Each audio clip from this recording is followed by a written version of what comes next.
All right. Hello, everyone. We are here with Lisa Inman of Body Mind Balance. She is an intuitive healing healer. And she has a great practice in Missoula, and I'm so excited to share her wisdom with you. I'm going to let her introduce herself because she will do a much better job than me. So thanks, Lisa, for being here. Good morning. I'm excited to talk with you. I'm excited to see somebody. Yeah, seriously. It's not your kids. Or my dogs or Yeah. somebody dinner, breakfast. Mm. Yeah, so I'm excited. We're kind of gonna foray into something that people have experienced but don't necessarily have language around in the culture that we've been brought up in, and that is energy. So I do have a practice here in Missoula. I see distance clients as well, so it's kind of fun because I can work with people of different cultures and people all over the world. And what we're doing is working with the energetics of the human being. And that's kind of interesting because we don't talk about that very often, but we all have experienced things like walking into a room and sort of feeling the energy of it. You know, if I blindfolded you and I walked you into a room where an argument had just been, you actually, especially if you practiced at it, you actually could sort of feel that energy and how different it would be if I blindfolded you and walked you into another room where there had been a really warm exchange. So we don't walk around doing those experiments, but we probably, when I say that, you probably can think of a memory of, yeah, I can do that. It's beyond body language, and it's beyond certainly the language we use with our speech. And it's fascinating because the energy system intersects with all of the bodies that make up a being, a human being. So you know that you have a physical body. Mm-hmm. Thank you, Liz, for taking care of mine. Yeah. And we know that we have an emotional body.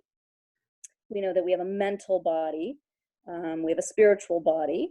We kind of have all these bodies, and they are distinct but intersecting, so they influence one another. So when we get really anxious and start sweating or get a stomach ache when we're worried, that's not a virus. It kind of looks like a virus, but as soon as whatever was making us upset or anxious or worried dissipates, we can see that that symptom goes away. So it's not actually limited to the physical body. So that's just one example of the intersection, and there's numerous, infinite ways that those bodies intersect one another. So I work in the spaces between those bodies to kind of create health in all of the bodies. Cool. Awesome. So we're obviously in a time in history that has never been seen before, which is bringing up a lot of emotions and a lot of different energies. Have you worked with people during this, like when we've been stuck inside, and what have you seen? What's kind of been a common theme for people through that?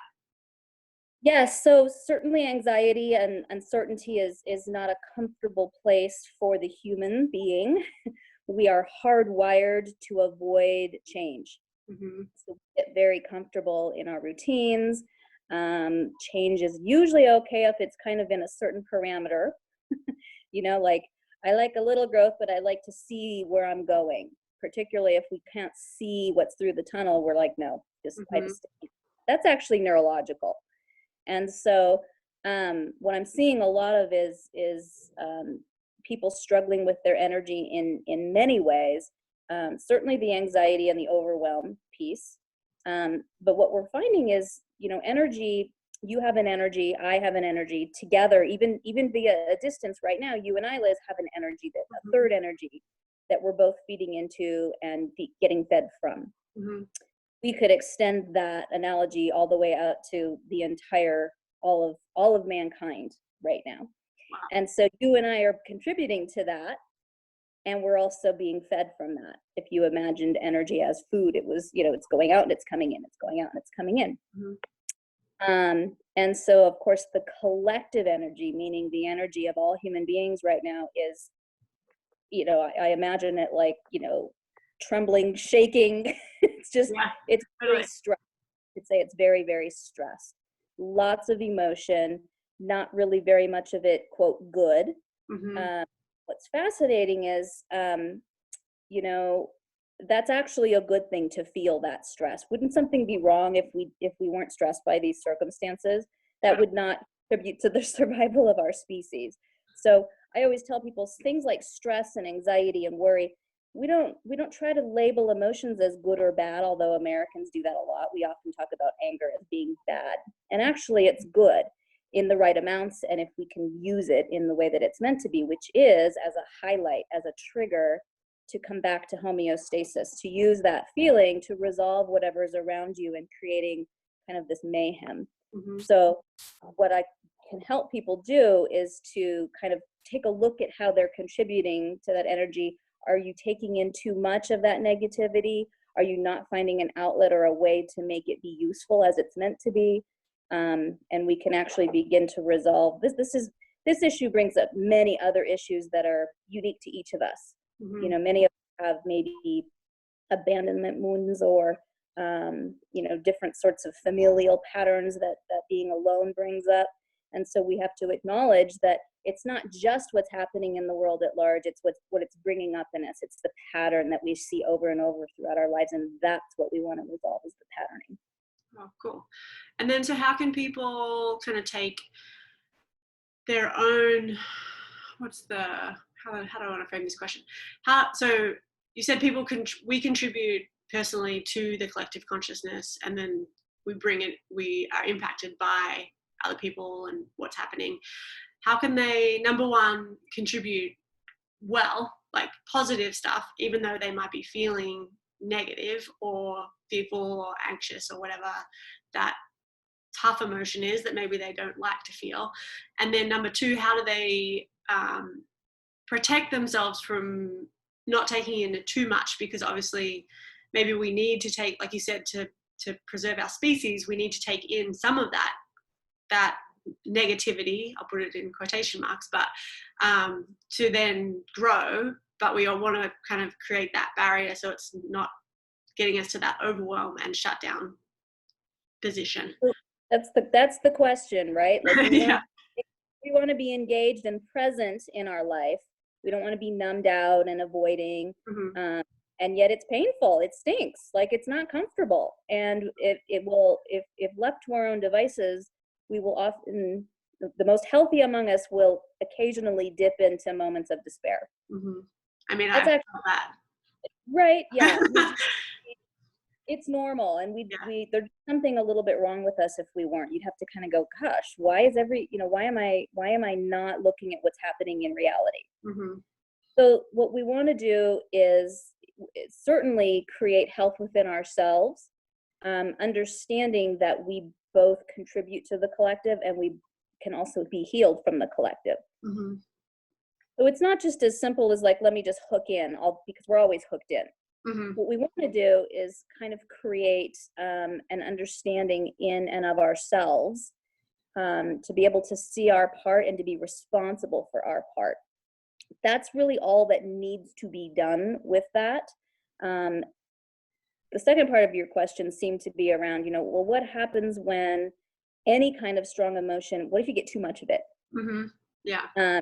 We've all had that experience where you think of a person that you knew at one time who was a very sort of negative energy. Mm-hmm. Maybe they were just a difficult person in some way. And at some point we often just make the decision, I can't be in relationship with that person. That's really easy to do when it's, the guy at the drugstore. But what about if it's a family member? What if you're upset with your spouse? What if, in a situation like we're in collectively right now, we can't exactly escape it.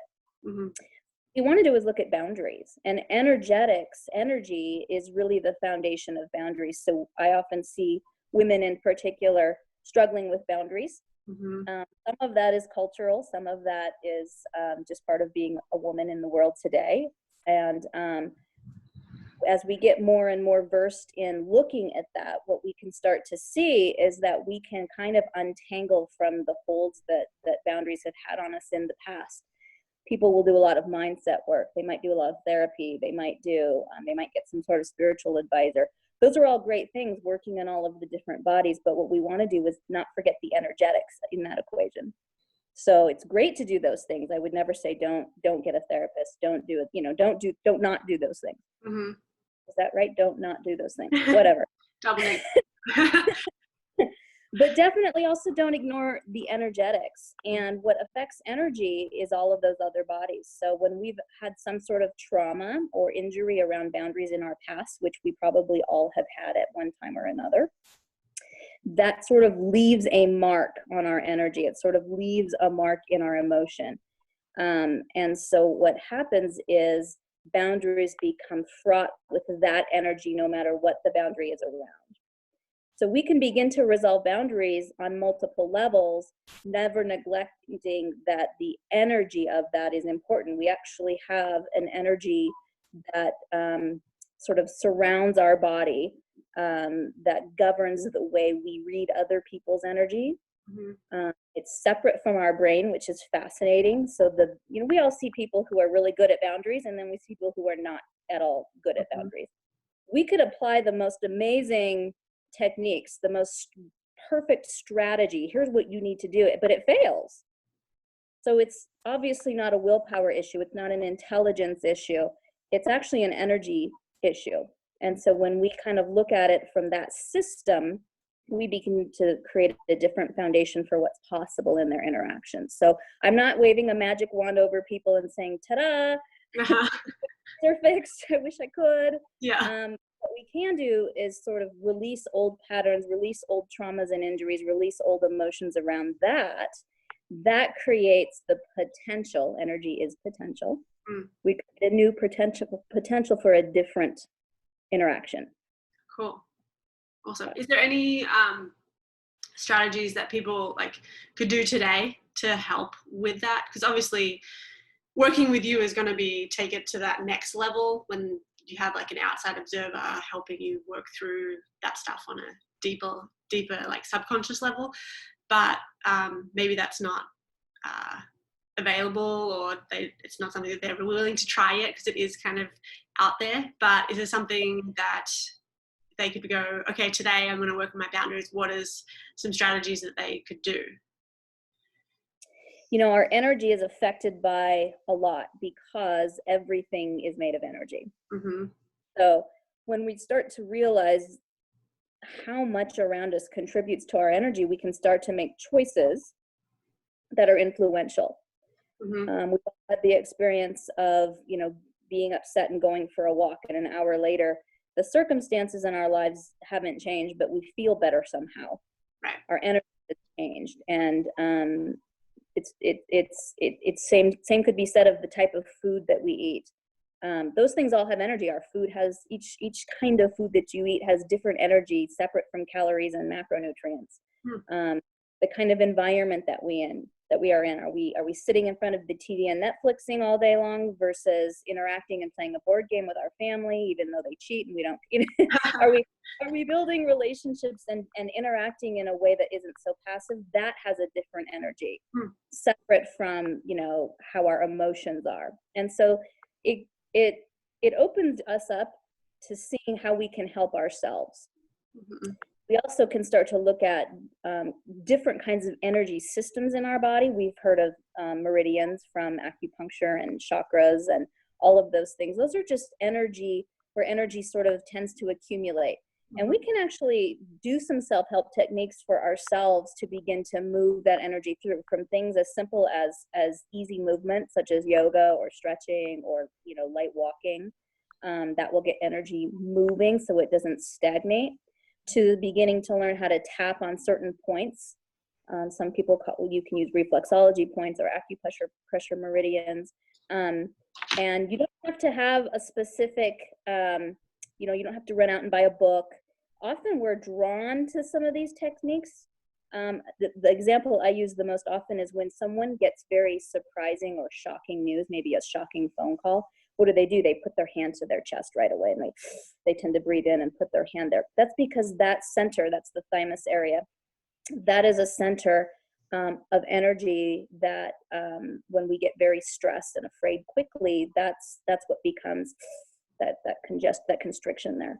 So we can learn to just put our hand there and tap lightly, Some people really kind of pound on it. Some people just place the hand kind of over it and just, with their intention, just focus on their breathing. Breathing is really important with energy work. Um, and if you kind of can get quiet and within yourself, you can actually over time begin to feel energy. That's the question I get asked the most. Well, I don't feel energy. I don't get how you do. No, you can. Have been very practiced at it, and I have done it a lot. When I work with people, one of the things I do over time is teach them to do that themselves. There's no reason someone should be coming to an energy healer every week or every month even. So over time, you should be actually learning how to read that energy and to sort of help yourself energetically on your own. Nice. Awesome. And then I guess, maybe that you just answered my question, but there's a lot of people stuck at home with kids right now, and kids are very in tune with what's going on, even though maybe you haven't noticed it before because it's been so busy in your household and it's go, and now you're like, oh, they're not acting normal. And I just was telling you before we started recording that my 2-year-old last week went through like a day and a half where he was just a nightmare. And he's like this happy, joyful little being, and it was just terrible. And I'm like, oh my God, what's going on? And then I looked back at where Ian and I were, and it was like, oh, we were probably at the height of our uncertainty and our stress regarding what's going on. And so I was able to kind of tap back into that. But how can parents help their kids through this kind of uncertainty for them? Because they're not going back to school, they're not seeing their friends, maybe their activities have been disrupted.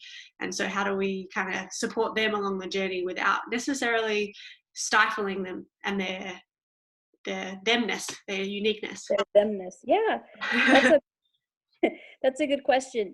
Certainly if I'm working with your child, for instance, that's going to be different than you as a parent. But there absolutely are things that you can do as a parent, as simple as naming what's happening. Right. Not sort of pretending that it's okay or trying to change it so quickly, but literally just taking a moment to pause and say, wow, I'm feeling tension. I'm feeling stress. I'm feeling whatever your words are. What are you feeling? And giving them the opportunity to connect those bodies. Well, my energy feels this, which means my emotions feel that, and my physical body feels this. So usually we'll feel something like worry in the stomach, stress, chest, maybe a headache crops up. And we can talk about that. We can make those connections even for a very young child. What we can do then is we can teach a child how to pause and be with those emotions.